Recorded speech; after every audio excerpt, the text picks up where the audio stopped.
to Are everything. teachers currently doing that right now, where they're in school and they're posting? You can be a banker and then you also have an Instagram store. So as you're trying to post bills, you're looking at someone who has sent you a DM. When I get to that school, call me that mad woman has come. I sent my child to the school with the 2 years earrings. of, and then you're sending one home to me. So an average parent, you should know the kind of future. The school doesn't determine or dictate the kind of future I want to give my child. You might say you're big on God, but you're actually big on indoctrination.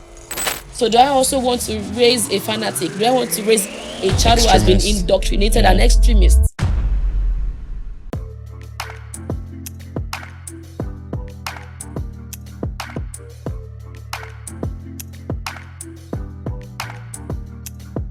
When I think of education, I think about it in 5 parts. The school owner, the head of school, the teachers, the parents, and the students. You've been able to wear multiple hats over the years since you've been in the education space.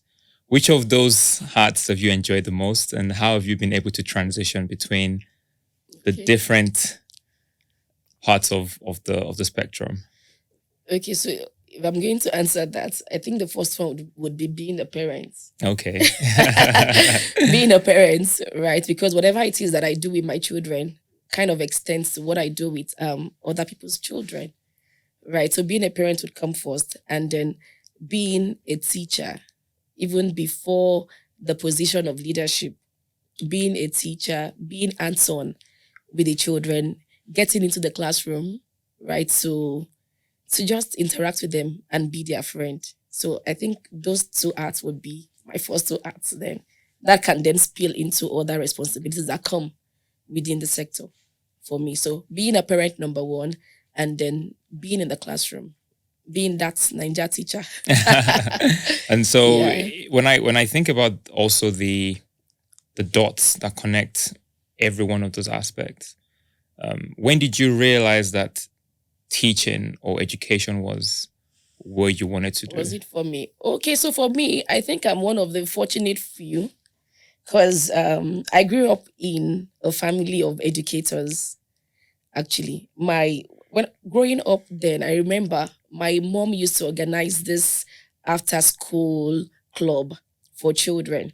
So even as a secondary school student, I remember coming back home then. Once you're done with your assignments, she then absorbs you into the after-school club where you get to interact with children, and then somehow. So I think for me, that was how the journey started. So finishing school and that gap between SSE and then getting admission for me was that period when it became clearer. I started with my mom, and then filling in that gap of, okay, what next between SSE and admission for me was when it became clearer. Because fortunately, there was a school very close to where I used to live then. Sincerely, I don't know where I got the guts from. But should I say the experience with my mom was like the previous experience on my CV as at that time. So it was easy to walk into that school and then ask that they offer me a job, even though I was an SSE older, right? Even if it was an intern, if it was an admin assistant, whatever it is, I just wanted to stay around the children, and that for me was the beginning point of being in the education space. I mean, you can possibly say teaching or education is like a life. It is. Mission for it has always been. It has always been, because throwing back to that experience, I was just a 16-year-old girl. I was a teenager. And somehow, I think the school owner then, I don't know what, till date, I really can't say what she saw in me. She just felt I could interact, I could do well, with the 6-year-olds, with the 7-year-olds. And that was when the whole journey started from me. Giving that opportunity to interact with them, seeing the vulnerability, seeing their sincerity. Have you worked with a child? Have you seen a child come to your desk before and ask those questions that even you as an adult would wonder, where did that come from? Right? So interacting with children, as a 16-year-old child, interacting with 6-year-olds, 7-year-olds, somehow I just saw that friendship that could evolve when you work with children. Children are vulnerable. They're like the most sincere set of human beings that I think anyone can work with. So that experience for me marked something in my heart. and I was ready to pursue that opportunity that would keep me around that sincerity, because there's a lot of problems in the world anyway. Yeah. But when you are with them, no problems. It's always a safe zone when you work with children. So I think that was the starting point for me. With the teachers you have today in the education space in Nigeria, do you think people still have that passion to teach? Because you basically said you walked into a school and you got employed. Do you have people walking in into your school today and asking, I want to teach and I really love kids, or do you have to look for them to bring them in? So it's quite unfortunate that the pool is thinning out gradually, because I think right now, if you ask a child or an average child out there, what do you want to become? I think maybe 1 out of 5. As we're in the studio, what do you want to become? Right? Maybe 1 out of 5 would say, I want to be a teacher. But there was a reason for that, though. Okay, so maybe we would get into that, right, in the course of this interview. But the pool is thinning out. I remember growing up, I wanted to be a teacher. So before that experience, before the 16,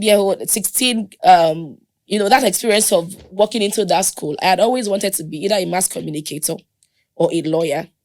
But that experience did something to me. And by the time I was going to write my JAMB examination, it was easy for me to choose a university of education. Right? But I discovered that on getting there, like a large percentage of people there came to that school because the way we get to say it, JAMB gave me, or I saw myself here. And you're wondering, I chose this school. Right. National University of Education. It doesn't sound so spooky, but that was the school I chose, that was even your as choice. A teenager, because that school remains the primary university of education. So I knew I wanted education, but getting on board, if you put 100 people there, as in if you ask 100 people, maybe 10 of us or 20 would say, I actually chose this school as my first choice. Right? So I think that's what is still happening right till now. No, as in we really don't have a lot of people who want to be in the sector. So when they come in for interviews based on my own position right now, I get to ask them, like, why are you here? Are you here as are you here for job sake?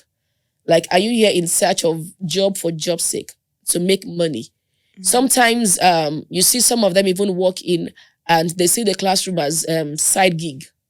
So is this side gig for you? Do you see it as a place that you can easily just walk in, do the magic, and then you're out? Or you are here because you think you're called? So education for me is more than a job. It is even more than a passion, because you might be passionate about something today and then by tomorrow, somehow. But when it becomes a calling, when it pays and when it is not the most paying, you stay there because there's something bigger that is keeping you there.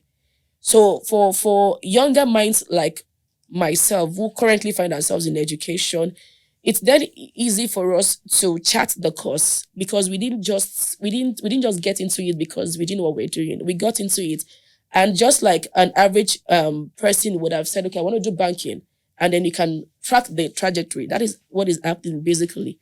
So I think the pool is actually thinning out, but I also still believe that we have some people who are also still passionate, and then, they're out there doing the job.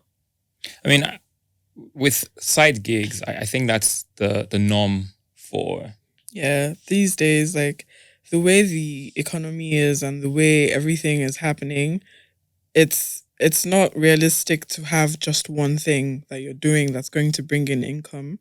So a lot of us, the younger generation, I would say, we're having our day jobs and like 2 other things that we're doing from our phones that we're running, so that, at the end of the month, you're getting extra money from somewhere else. So I can understand why some people would look at teaching as a side gig, especially, you come in at 8 and then you're done by 2, 3, then you can go and resume your other thing at 4, and then at the end of the day, maybe you can close at 11. So yeah, I can see that. Okay, so I understand that perspective, but okay, I also do a lot of things. I do a lot of things outside school leadership, right? But in doing a lot of things, there would always be something called your core. Yeah. So you should then decide what you want your core to be, because it is your core that takes the larger percentage of your time, right? So if teaching can be side gig for someone, but not the core aspect of teaching. For instance, a parent drops the child in the morning and the child will be with you for another 6 hours, 8 hours. Molding the child's life is not side gig to that parent. Right? Yes. But having extra lessons can be side gig. Yes. So you rather choose to then focus on extra lessons as your core and make it big, right? And then possibly get a job that allows you to do contracts or part-time teaching as another side gig. But if you choose to come into the classroom to be a full-time staff, it can't be a side gig. Because what would then happen is the parent who then drops the innocent child with you would only get like the side gig percentage of your commitment. Yes. So in having side gigs, I encourage my teachers to do a lot of stuff outside school. In fact, I have a policy. You don't walk into Millhouse and leave the same way you came, right? Like the man that drove me here came in as maybe security man and then somehow we're able to work his license. So when you come in, you always leave better. I encourage them to take speaking engagements. For those that are very good with hands-on activities, they can go to other schools for class displays. Those things can be side gigs, right? But when it comes to the core, the core, why we are here, the 6 hours, 7 hours experience that child will have with you, it cannot be a side gig. Because I tell them too that a year lost in the life of a child might never be regained. For some of us that still struggle with maybe handwriting, how to write well, for instance, maybe it was a nursery 2 teacher or year 1 teacher who was meant to perfect your handwriting skills, right? That didn't do the job because it was side gig to him or her at that time, right? So for some children for adults, we have adults who up to date are colorblind. So beyond the medical part of, okay, I'm colorblind, some were not taught colors. Because beyond teaching colors as primary colors, you then begin to teach them grading. When you see this is a darker shade. Okay, the lighter shade of purple is called this and this. But you see an adult calling lilac purple because we are not taught grading by a teacher who is seeing that classroom experience as side gig. So there must always be a core. And then when we look at the child as the center of whatever it is that we do, within those 6 hours, 7 hours of engagement, it just changes everything. It changes everything. If I spend 6 hours with you, I spend 7 hours with you, I still have all the remaining hours. So I would rather stay up late at night to post the shoes I'm selling on Instagram midnight and still come back and show up than use that period to be posting. Do you get? So there would always be a core to everything. Teachers currently doing that right now, where they're in school and they're posting. That happens, but I can't. That happens, but I think I would not say I would not leave it as teachers. Yeah. So we can just say our humans, our people. You can be a banker and then you also have an Instagram store. So as you're trying to post bills, you're looking at someone who has sent you a DM whether they bought the shoe or not. So I think it's an human thing, not a teacher thing. So in terms of standards in education in Nigeria, to me, it comes across that any individual can wake up one morning and decide they want to start a school. Is it now a business, or are people actually trying to impact the life of kids? Okay, so starting a school.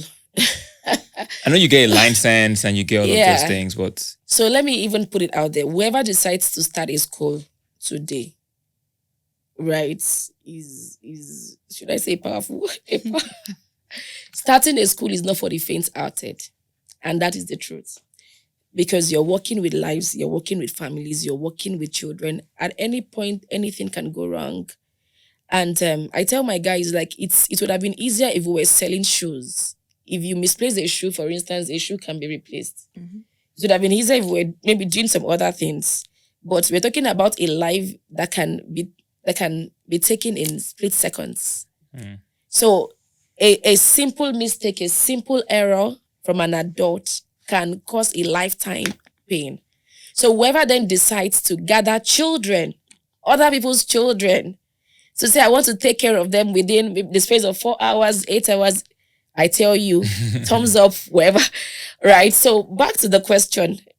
We all start out with different reasons, with different motives, right? The truth is, some people start, and it is not just education. Sometimes people start out for, okay, I want to make money out of this, right? And some start out because they see a gap that needs to be filled. Some start out not even knowing what they want, whether it is profits or it is a gap.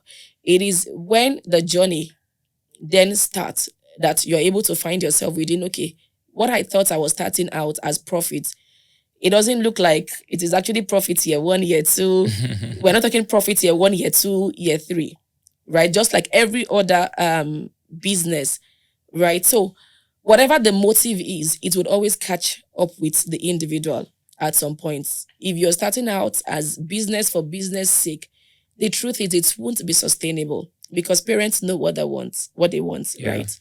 So, but if you're starting out as passion, filling a gap for filling a gap's sake, there's a way the profit eventually also catches up Yeah. with you, right? So that then brings me to the topic of the parents, because I can start a school now for profit's sake and not find anyone there.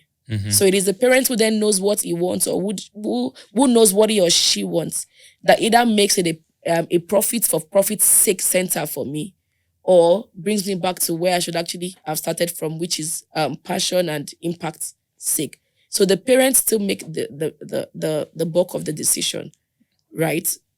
So I think that's it. Basically, you can start out for profit, you can start out as impact. It is the parent that brings the child to your school that we should question.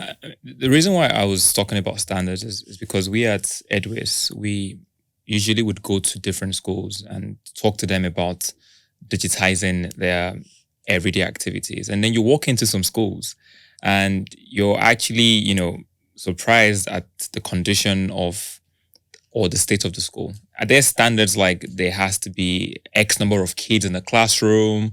The teachers or staff room has to be this size. Of the school, you must have male and female toilets. Are there things like that, or does the school owner decide, oh, okay, I'm going to have a playground, or I'm going to have I'm going to have X number of activities?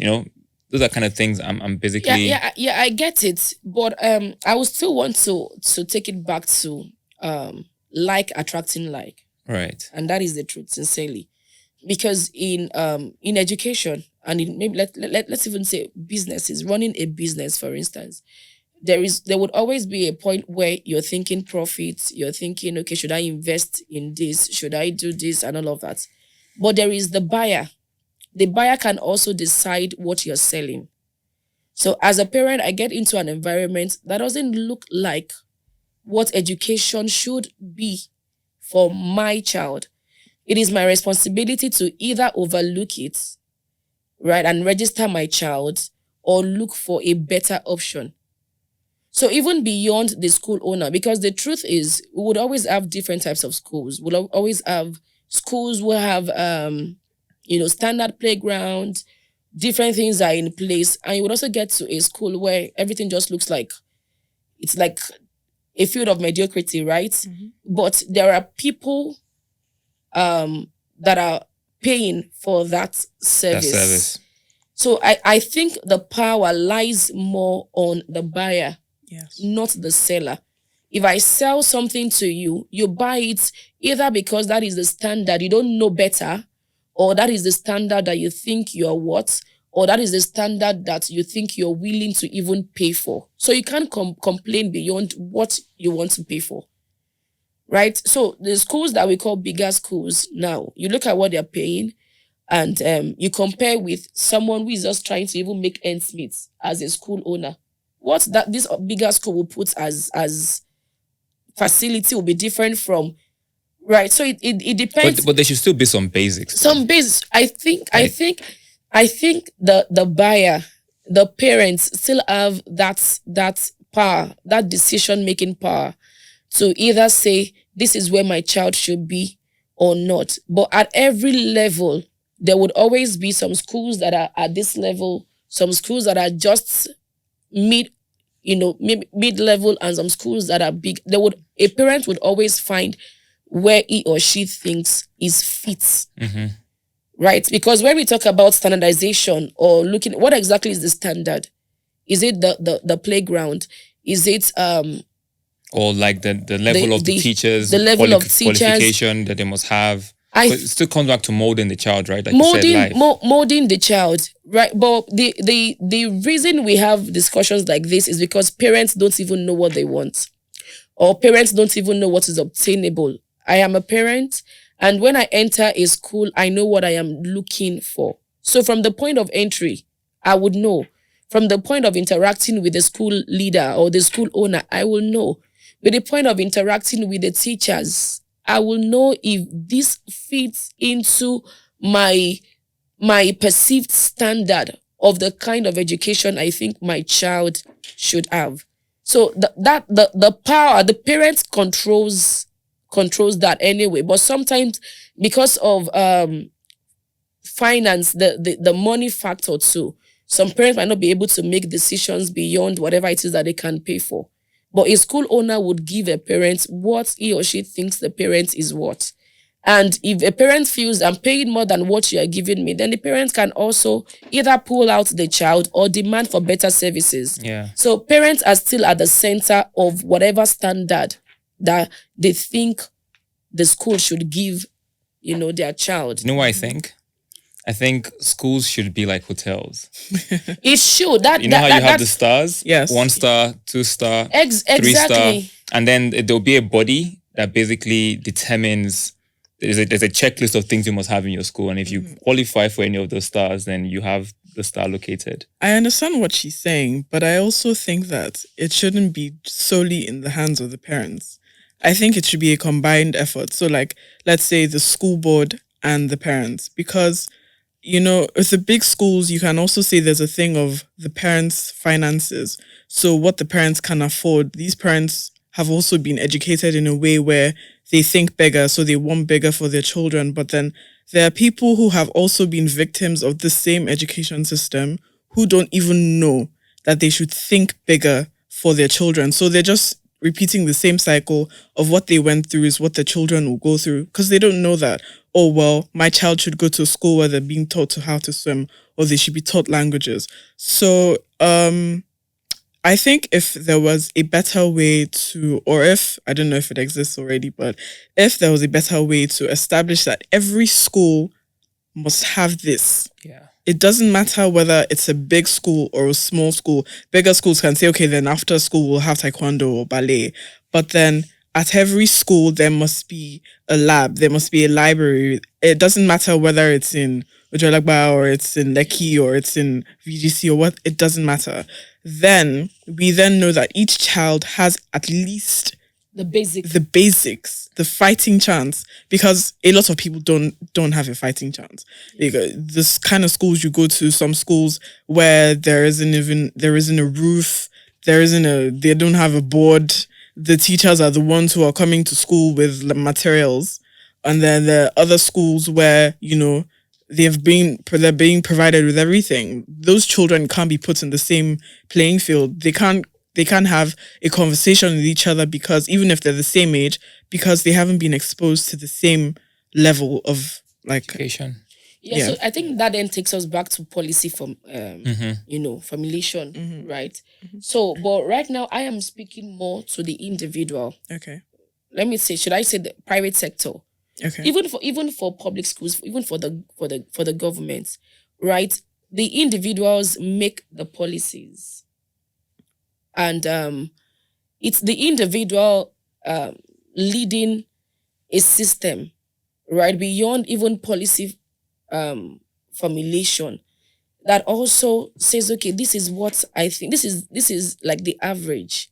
So while waiting for government to put policies in place, there would be a school leader who we might then need to ask, like, okay, why are you here? What is the vision?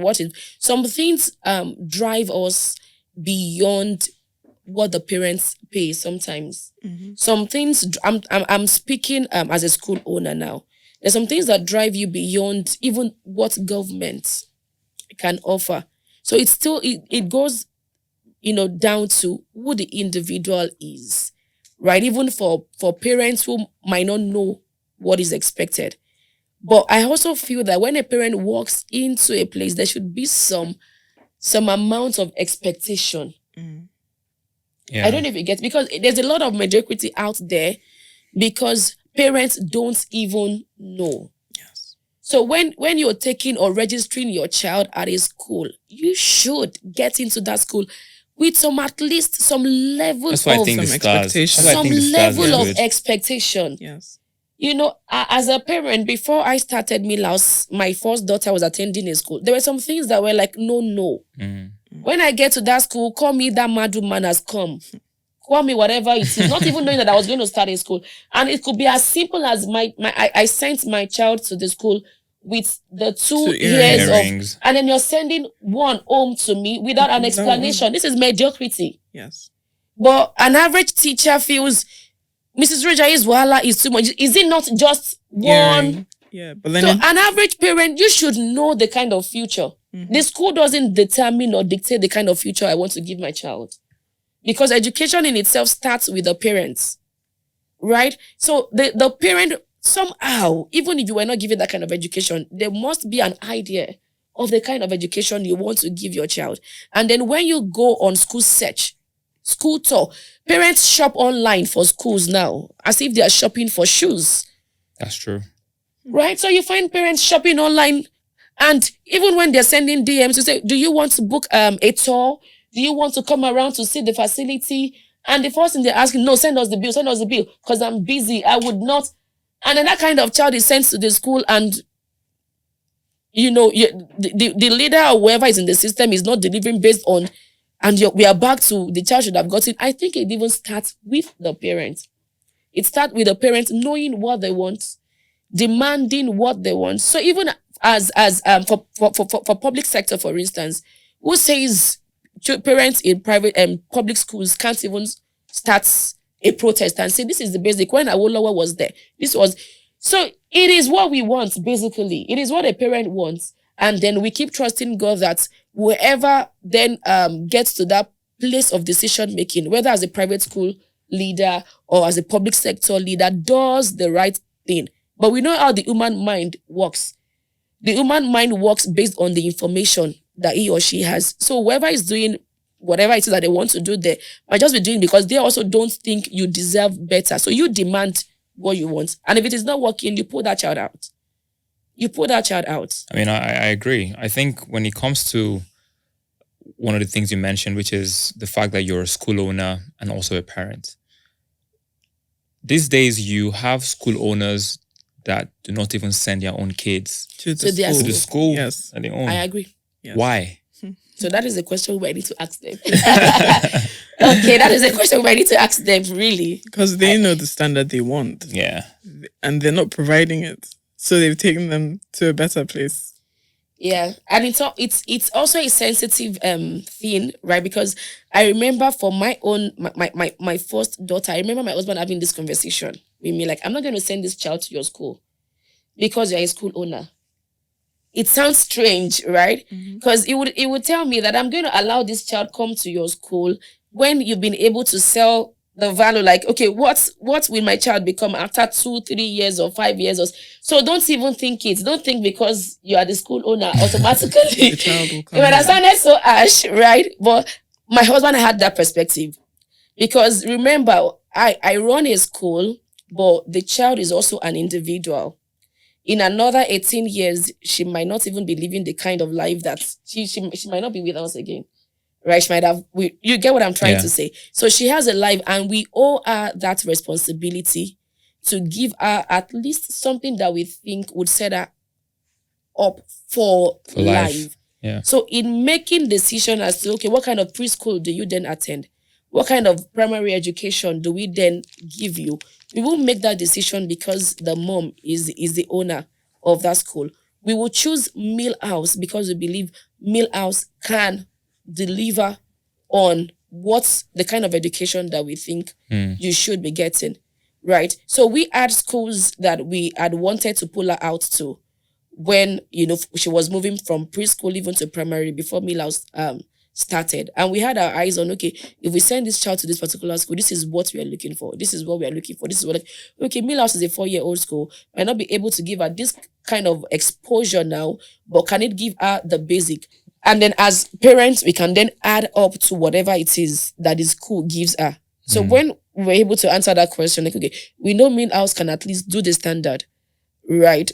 She might not be in this other school, but when it comes to what the core is, Millhouse would give her. Then as parents, we then owe her to give her the other exposures that we think she should have, complementing whatever it is that this school is doing.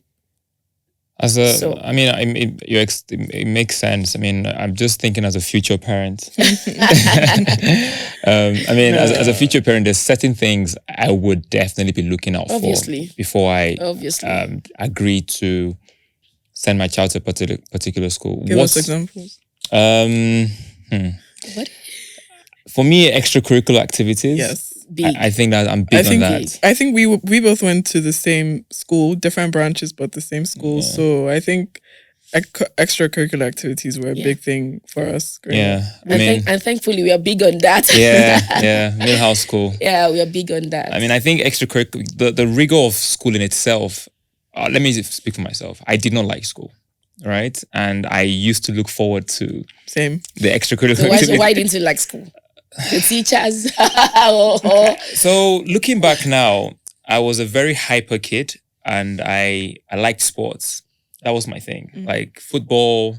I think I'm an athlete. I like to believe I had God-given talent to basically I can pick up a sport now, and with a bit of training, I can learn how to play. I mean, I learned how to play lawn tennis like 3 years ago, which is one of the hardest sports you can learn how to play. I mean, maybe you obviously go to like the extreme sports, but for something that anything that requires my hand or my feet, I can play. In secondary school, I played every sport, right? So anyways, going back to the question, when I was in primary school, I just enjoyed playing football.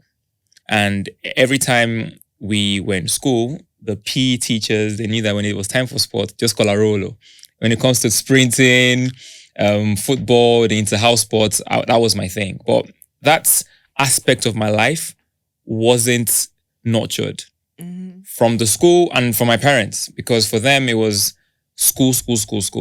So thinking back now, I think for every school, it's very important that you are adults. You can tell this child is good at this.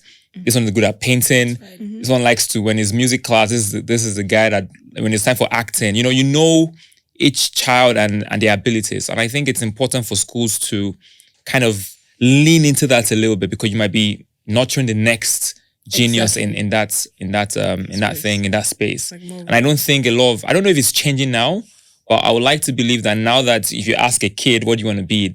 They are definitely not saying I want to be a teacher. My baby wants to be a super duper dancer. You see? So it's if you look at the yearbooks of schools now, I mean, compared to my time, during our time, it was, I want to be an engineer, I want to be a lawyer. Now it's changing. So I think now for schools in itself, for education in Nigeria in itself, we cannot be in the, archaic. If kids are already thinking differently, then the school system should also start to think different. If not, you won't be breeding or creating kids that will have a fighting chance in the next 18 years of their life, Not every child is academically sound. Some kids are just, they want to just do sports. And I think the schools should learn. So that's one of the things. I wasn't really good at school. I mean, I literally had to discover myself, and I knew that, I actually like documentaries. If I do not know something, I would actually go and learn that skill, I also think vocational skills should be a big thing, like teaching kids how to sew. Yes, hairdressing. I think, yes, I think, because if for example, when I was in uni, I remember there were some kids who knew how to cut hair, and they were making money from just doing that for like 3 years of me being in uni. If that was me, I could have been making extra money. And especially in an education system where you have some kids who are rich, some kids who come from poorer background, just having extra income could be the difference between a child being in school or a child. Yeah, So I think schools should definitely look into this. But that's just my own opinion. So if I'm a parent now, and if I'm gonna have a child in a school in Nigeria, I'm definitely looking for those extracurricular activities, tech as well. Like you said earlier, not every school has everything, but the basic things for monitoring, for management. What else would I be looking out for? I think the mental health of the teachers. Mental health. Some teachers take out the frustration on the children, on the kids. Yes. I don't want you beating up my child, please. Big on that. No. Big on that. No. The discipline. I would like to know what kind of discipline we're implementing here. Is it corporal? Is it other ways? Are we going to have meetings? Are we going to have flogging and assembly? Those are the kind of things I want to know. Yeah. Interesting. Yeah, because I think when you send a child to school, that's 8 hours of you not being there. I'm basically entrusting my child into the hands of another human being. So it's important that as parents or as potential parents, people are looking out for these things. I'm not sure if holistic is the right word, but then I would like to send my child to a school that's looking at their general development and not just the academic. The academic is important, but then I would like to be sure that while I'm not there, the overall development of the child is important to the school and the teachers as well. So I know that their hobbies are being looked after, their manners are also being looked after, their like I said, mental health is also being looked after. Those are the things that are important to me, as well as in addition to the academics. Yeah. So, and I think you've kind of described what raising a total child looks like, right? Because 21st century education now isn't restricted to what happens within the four walls of the classroom, and that is just the sincere truth. Right. The days of using the traditional method of teaching and learning, rote learning, memorization, and all of those things, I think those days are way behind us right now. So when a parent is out there looking for where to enroll his child, where to enroll our child, these are things that they should be looking for. But it would amaze you that right now, when a parent comes in, it's like there's some sort of misplaced priority.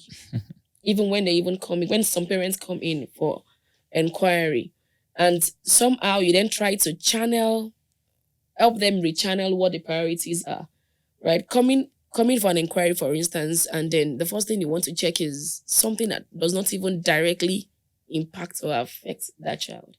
Things like extracurricular activities, for instance, would directly. So those are questions that you need to answer.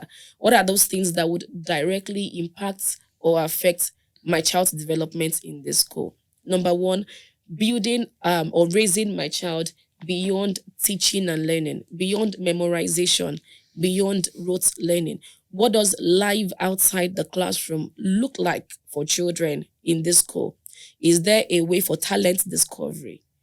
Right. It could even start with exposure, to enrichment activities like swimming. When they swim also, let's say they swim once a week, for instance. But within the period of engagement, is there someone monitoring? Is there someone evaluating to say, okay, this child has done this for a period of 10 classes. We think we can see some sort of potential. Can we then take it further? Yes. Can the parent then try to either get maybe a private tutor or some? So you should be able to ask, what does life outside classroom looks like for my child?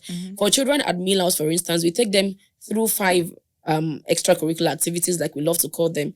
We do swimming, we do music, taekwondo. I wish you were at our end of term presentation. I'll be there. Taekwondo presentation, the STEAM club, and the ballet club that has now evolved into dance. So we now call it the dance club, not even the ballet club. It started out as ballet, but as at now, it has moved into dance, exploring the different genres of dance, not just the typical ballet and dancing in your pink costume. So you should be able to ask the school or engage the school that what does life outside teaching of numbers, teaching of letters, teaching of those basic things look like for my child? Is there room for talent discovery? Is there room for my child evolving beyond the everyday teaching and learning? Right? That's number one. Then number two, as a parent, I'm asking, what are the values driving the school? And I think that's where what she said about the courtesy. I know she mentioned Manners. something. Manners. Yes. Right. But the truth is, if you don't know what the values are, manners will just be a topic in the curriculum.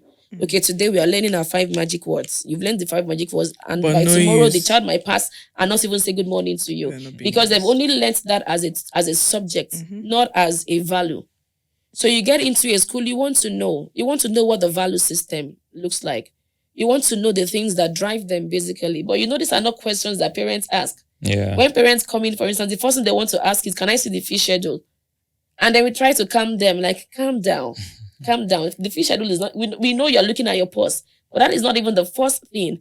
Some of them even come in, some people come in and then, those questions, maybe you should help me with those questions. Can I see what? And you're wondering, these are not even the first Your questions concerns. that you should you be have, asking. You should be asking about the values. When your child comes in, for instance, is it a system that is big on God? Is it a system that is big on, and by God, we might say we are big on God, but you're actually big on indoctrination. So do I also want to raise a fanatic? Do I want to raise a child who has been Extremist. indoctrinated, Yeah. an extremist? So you're probing to ask, because you can also come and say, oh, we are very big on God. But very big on God can actually mean you're teaching my child denomination. You're teaching my child some yet. So ask them to demystify what they mean by, okay, we are big on God. So if we are big on integrity on paper, or big on integrity to that point where my child doesn't finish his or her meal, and you're able to put a call through to say, hello, Sophia's mom, she couldn't finish her meal today, so we've sent it back, or you've trashed it. And then I ask you, how did she eat today? Oh, she ate really well. And then you have integrity as core value on paper. That is not integrity. So as simple as what happens even with everyday operations of, if a parent sends this portion of meal, if you're going to trash it, let the parents tell you that, okay, you can trash.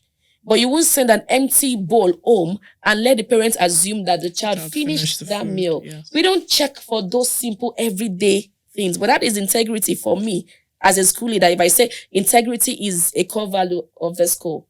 Courtesy, for instance, shouldn't be when we are on assembly, having assembly presentations and we're saying, good morning, sir, good morning. Courtesy should be when Mr. Rolo comes in from the gate. There's this little lad who is already saying with his hands tucked behind him, good morning, sir, good morning.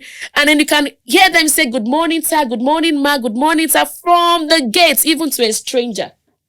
So those are basic things that when you actually sit down, we're asking ourselves, are these parents actually even ready? Do they even know what they want? Do they even know what they want? It might be the lack of attention to detail. Do they even know? Yes. So we're talking values. Like, what are the values that drive the system? And then what does the culture? The values and the culture. The culture is like the atmosphere. Like, when I came in, the first thing I told you was, this place looks really beautiful. So somewhere in my head, I think excellence might be a part of their culture. Because I was trying to check, okay, there's something that I need to pick on the floor? But everything looks like, okay, it looks clean. Even if there will be times that something now fell and someone needs to pick it, there's that sense of excellence even as you are coming in, right? So the culture kind of tells you what's the softs, what the invisible or the intangible thing around that child looks like. So you're interacting with a parent, for instance, and then another child is trying to pack his bag, and while this teacher is trying to sell the school, the teacher consciously, unconsciously just looks at us and says, Shimilori, can't you pack up your bag? Can't you? And he said, in this school, we do not shout at, because as a parent, you would be able to, okay, you can sense what the culture is as you're entering into that environment, even beyond asking, like, what does the culture of this place look like? Is it an aggressive system, right? For schools, for instance, at our old school, we have a policy that we call no beating policy. But does it mean children don't throw tantrums. Obviously, if you're working with children, Mm. your mental health has to be, has to be in place. Children do all of that, but we then put up structures as to, okay, cause and consequence.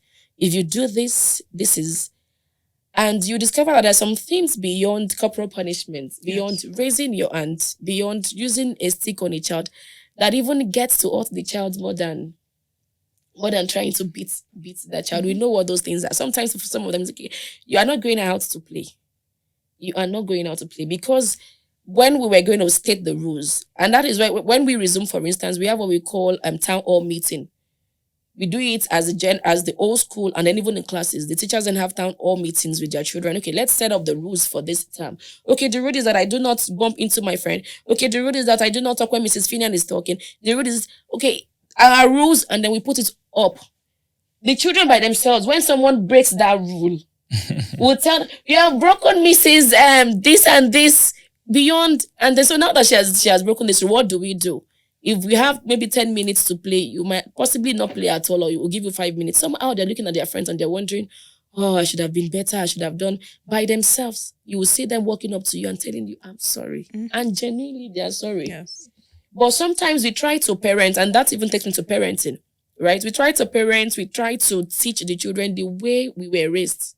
We were raised with people shouting at you, with people beating you, and then the teacher takes that into the classroom. And then the child does something, and then the next thing is you are screaming, you are hurting people, hurt others. Is that not what they say? So a hurting teacher, or a teacher who knows aggression as the way out, would naturally be aggressive.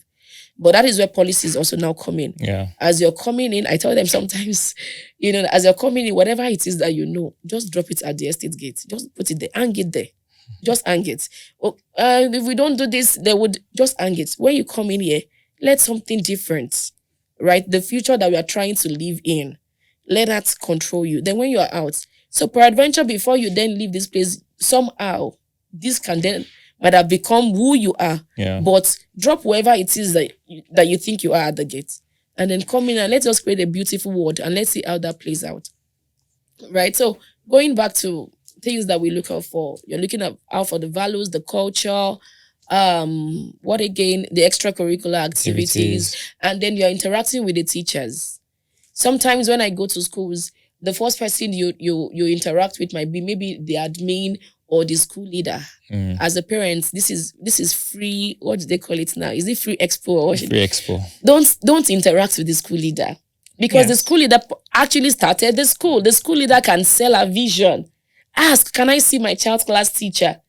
For instance, you come into my school, I started this business. So even if it was business for business sake or business for impact sake, the way I will sell it to you, right? When I meet parents, the conversion rate is always higher. Yes. Because it is my vision. I started it, You're right? seller. Excuse me. Like, I know what I've invested into this thing. You say you don't drop, come on, you. In fact, some of them even pay immediately. But you then ask, do you want to meet with your child's class teacher? And then they tell you, you know how you guys do it now. Parents, 21st century parents. They're looking at them, I need to be somewhere now. And then you just smile again, like misplaced priorities. Ask to meet with your child's class teacher, interact with the person, hear how the person speaks. From hearing the person, even the enthusiasm, right? It's natural. You can't hide it. Like when I'm talking education, for instance, I try to control my emotion because I can be overly excited. So you would see 2 minutes, 3 minutes of just seeing the person stand, and the way the person engages you will know, like, this, my child is in safe hands. So I don't know if you've been able to explore, and answer some questions, actually. For sure. Yeah. Mental health, you talked about.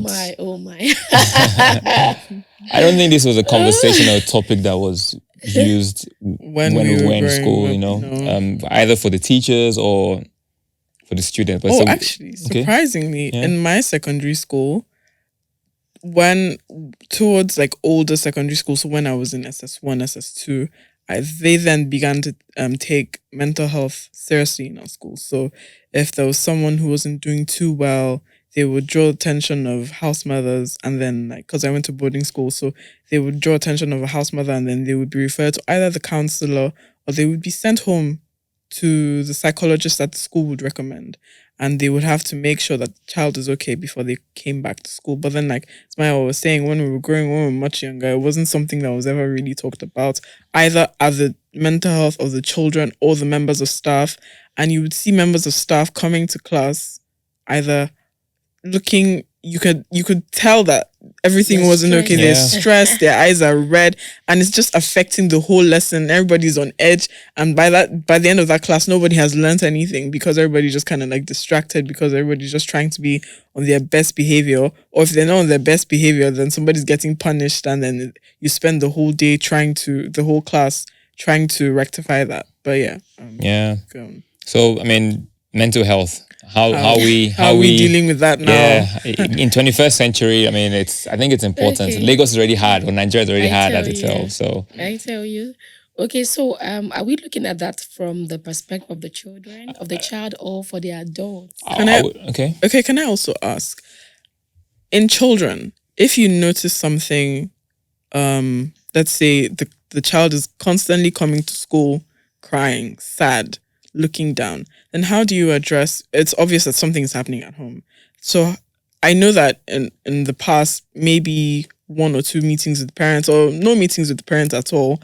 But then in this current climate, is there now a different way to approach that? Do you have meetings with the parents to talk about them and how it's affecting the behavior of the child? Or how would you deal with that kind of situation? Oh, okay, so for the younger children at Millhouse, we use the Montessori curriculum, and there's this concept of child readiness when it comes to teaching and learning. I know that might not be applicable, to, let's say, a public school right out there, when the child just comes in and the teacher and everybody, right? But there's something called child readiness, where from coming in the morning, you can tell whether this child is in the right state of mind or not. So until you're able to get that child into that frame where teaching and learning can actually take place, whatever you do before that time is a waste of time. And that is why when I was talking about aggression in the classroom, sometimes when you tell teachers and you link it to this, it just gives everyone a different perspective. A child that you shout at now, a child that you flogged now, and then you're telling the child, okay, we have mathematics in the next 2 minutes. You've lost that child even before the lesson starts. And that is the truth. So as children are coming in, you're checking for readiness, even from the gate.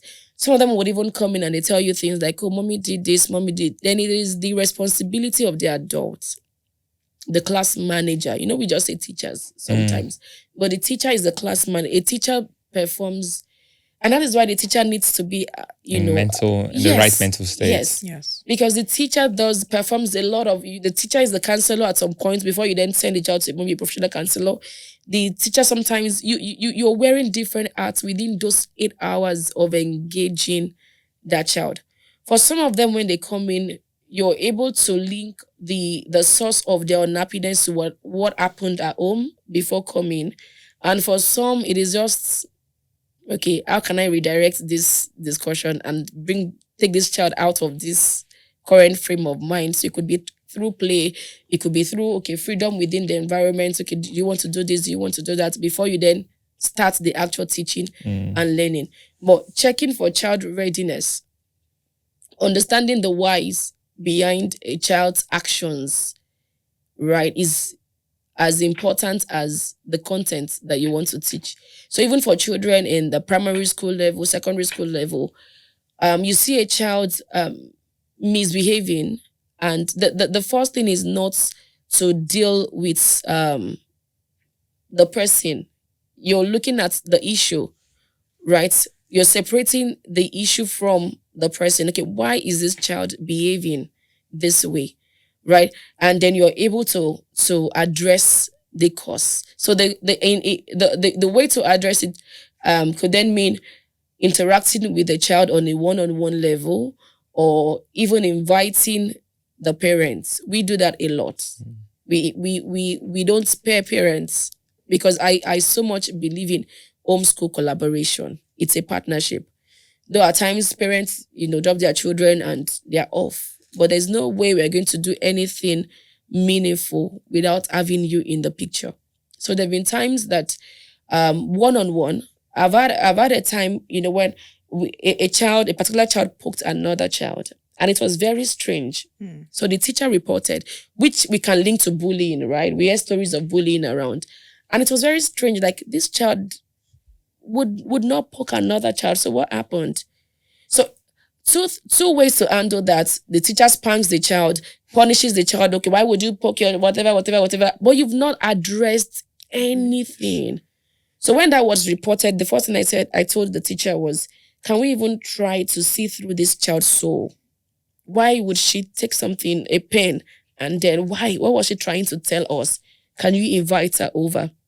So at that point, I wasn't just wearing my hat as a school owner. I then became either a counselor, a psychologist, a therapist, whatever it is.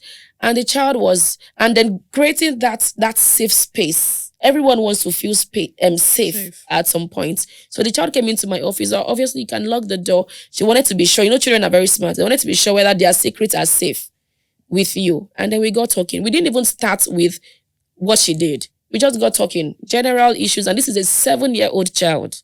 But it will amaze you to know what they know. The children know so much beyond what you think they know. So we just started talking, and then somehow I asked, like, this is so unusual. Why would you do this? And then guess what she said? My dad has been angry lately. Okay, your dad has been angry lately. Why? When my dad is angry, he does this. So she went on narrating. Apparently, the innocent dad maybe is trying to seal a business deal. Not like the anger was even directly on you. Maybe maybe the man even has mental issues or he has a lot, in his plate that he's dealing with. But somehow the child is moving from the sitting room to her room and can see the way you're banging the phone over the clients, the way you're all over the place, your emotions are all over this. And she's trying to figure out, okay, what exactly is happening? That was our number one. Then number two, as a 7-year-old child who recently had a little baby, a 1-year-old baby, she then felt like all the attention is on this child. So I'm trying to talk to my mom, and the next thing is she's giving me many reasons why something should not happen to so the child has a lot of things going on in her head. Like, what about me? I've been the only child for 6 years before this little tiny baby came into the picture. And somehow it has not been managed. Yeah. So she then gets to school and she's been bottling a lot. And then this other friend maybe just says something. The poking was not a direct reaction to maybe she took my pen. It was as a result of the many things that the child has been bottling, and she's been seeking for expression. And so hearing that kind of information, obviously you call the parents. I don't know what is happening between you and daddy and mommy. I don't know what is happening between you and your clients. But what you've been doing, this is how it's the repercussion on the child. Yeah. And then we move on. So just ensuring that you have qualified adults that can at least sense that something is wrong, that can at least look beyond the effects of that child's actions, look beyond, what you can see. Like, okay, she poked this child, to just penetrate through the soul of that child makes a lot of difference in what we do, even as educators. But the question is, do we actually even have the time to do that? And do we have enough trained hands to do that? But there's always that sense of that is beyond just doing the work for work's sake. Especially if you're going to nurture a child, it has to be beyond. We are here and it's mathematics. From mathematics, we are moving to language. We are moving to. You should be able to reach out to the soul of that child, and then build from there. Yeah. I mean, you touched on the readiness of a child. Yeah. How about the readiness of the teachers? Okay, the readiness of the teachers. Okay, the readiness of the teachers, right? I think it takes us back to culture. Okay. It takes us back to culture. Right? When you unfortunately we have cultures that are very toxic, and teachers come in. I've had instances where school leaders maybe just slaps a teacher because a parent came to report something. Just Wait, like the what teacher you said, what slaps you the child. no, maybe the school owner just slaps Oh, the the school parent, owner the child, the the parent, the teacher. teacher in front of the parent. You know all this. This is 21st Yes. century parenting, right? We have issues as big, and I'm careful to use the word big, as big as you did not send my child spoon home. And then the parent comes, that in itself, I'm not giving that as an excuse to say, okay, teachers shouldn't pack what they should. But a parent can come and make a lot of fuss, which is understandable, right? Because when I'm also sending my child's things, I want to get my child's things back.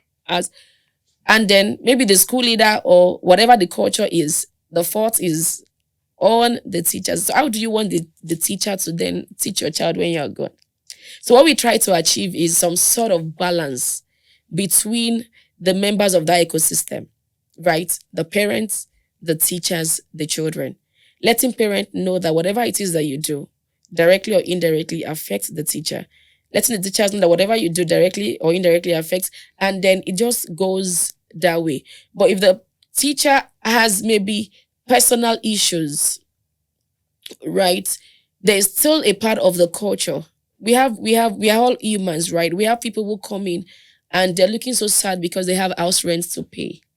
So the question would then be, what provisions? But it's unfortunate that we really don't have that much provision in the education space where a teacher can just say that, okay, I need loan from the school, and then the school is willing to give you a loan. And somehow you know that even if I don't have this money, I'm covered.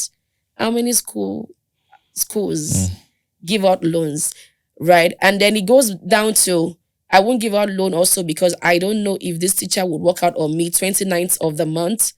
And then I'm having to look. I have been a victim, right? I've been a victim when we loaned someone some money because she needed to pay her rent. And she jackpot. And then she never came back the following month. And I was tempted to, arrest, do all of those things. But we then have other people coming in And you who can't also help as have the well. same issue. Yeah. And then you're wondering, someone came in that I have my money out there, but it then takes us back to the individual in the individual right now in the whole system, and then just allowing good override evil in a way. But it's just all over the place, really. People come in with different things, with different problems. Even as we are seated right now, there may be some things that might be affecting you, but you still have to get your job done.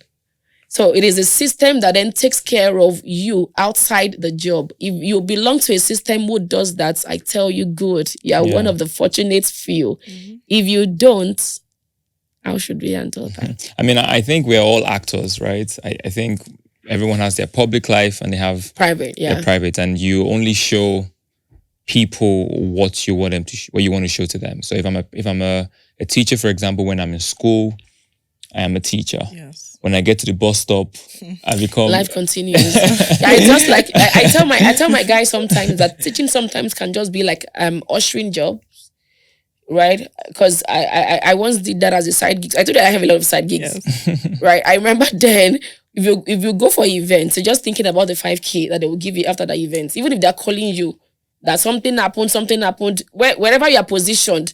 If you want to collect your money at the end of that event, you're smiling. You know how they do in our churches too. They're smiling, trying to usher you. As that usher is smiling, are you saying that the usher doesn't have mental problems or mental health problems or challenges? Yeah. But at that moment, you are in that element. You are in that place of delivery, right? And you deliver. But in delivering, it is the culture that would then let us know whether whatever you came in with would be attended to, even when you've taken off that jacket of delivery. The usher or the teacher can either go home still sad or go home with the issues resolved, though you've acted what they were expecting you to act out. So it is the culture that also answers that question of, okay, do we have a toxic environment? Do we have an environment where people's welfare is very important to us? How do we respond to crisis? How do we respond to illness? How do you respond to emergencies? How do you respond to all of those things? So it is culture that answers that, and culture in itself is fluid. So and it's fluid and it's subjective. So what I might call the best culture obtainable might be trash in another system. So it is still the individual that defines, okay, this is what I think I want and this is what I think I deserve. When you look back at your time now as a school owner, are there any aspects where you feel you've maybe overlooked? If you could go back again and do something, what is that thing you would change? Okay, what is that thing that I will change? What is that thing I think maybe you made a mistake somewhere. Yeah. I think to be more assertive. Right. And I think that also comes with experience. So in a way, I would say maybe learning curves, but I think my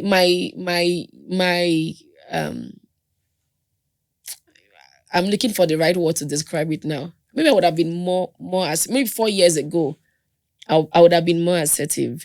Because in starting out, just like the example you gave before we started this, of parent coming in and saying, okay, this is what we want, this is what we want, this is what we want. The truth is, you would always have suggestions fly. You would always have opinions fly. You would always have people who think they can do it better than you. But you being grounded in your why is important.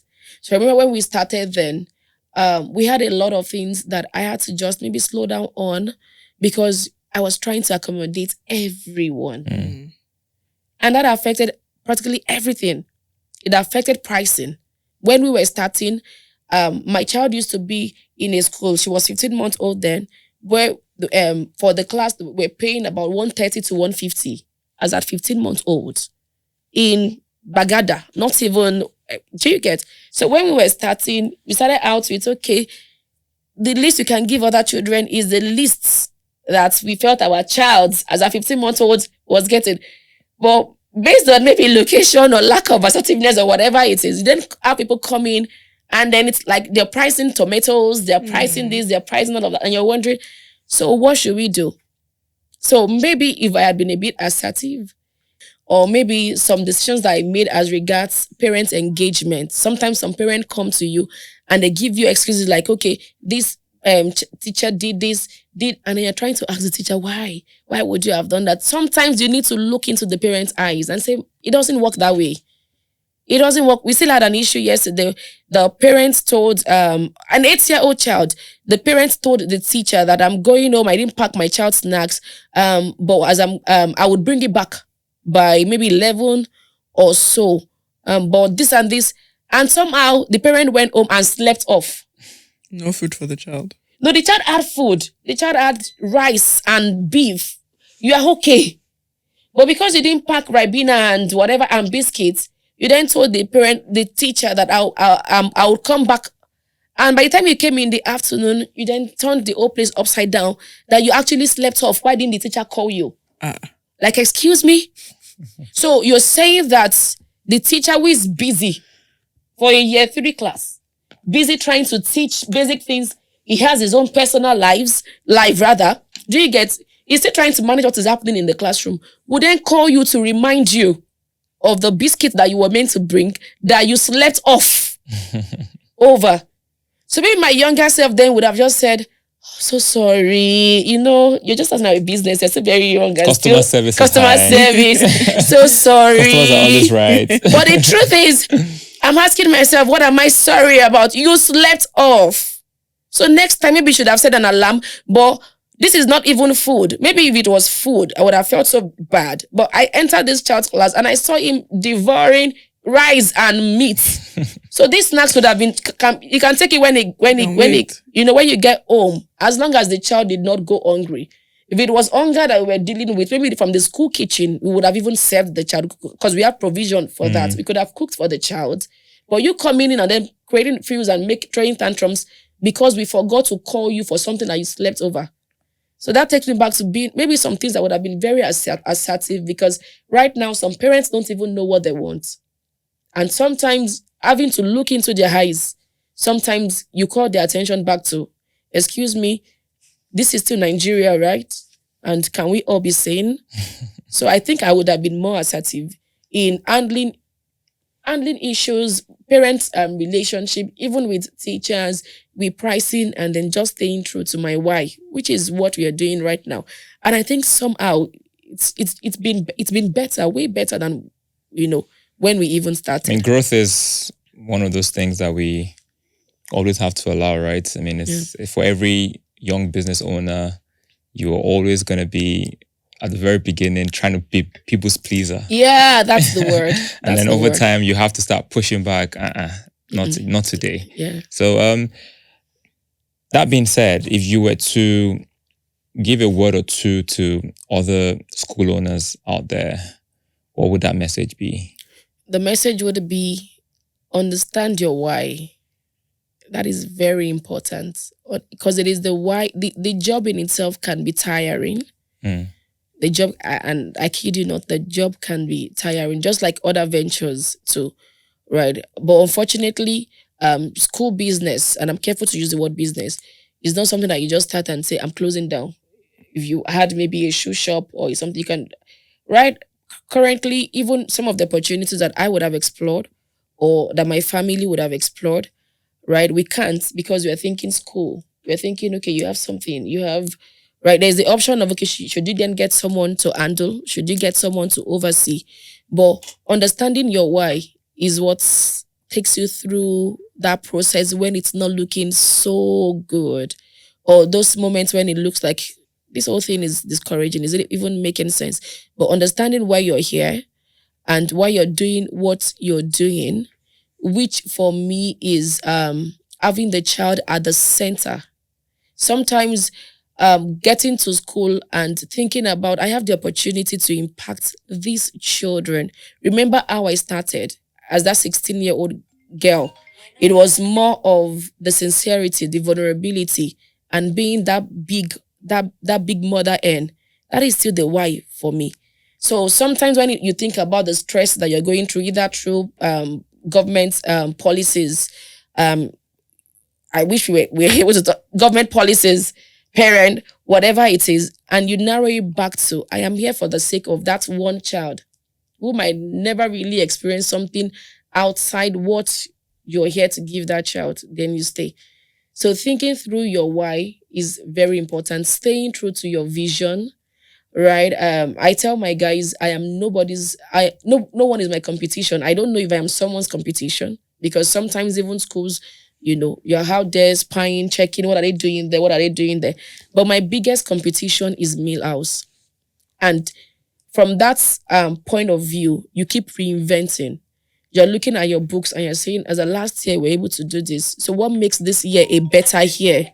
What makes this year a better year for us? So reinventing the wheel, staying true to your why, and just making sure that you're as close to your vision as possible, irrespective of whatever it is you might be seeing around. Yeah. Keeps everyone sane and then keeps you encouraged on the long run. Clearly, you're a very busy person, and Sorry. we definitely have to do this again. I agree. It's been fun having you. Very enlightening. Yeah, I think I've learned a lot as a potential maybe one day school owner. Definitely as a the potential sector parent. needs you. Potential parent. Yeah, The sector potential needs parent. you. The sector needs you. Yeah, it was lovely having you on, and we have to do this again. Yes. Thank you. Thank you very much for coming. Thank you so much. Yeah, it's been fun. Thank you. Thank you for having me. No worries.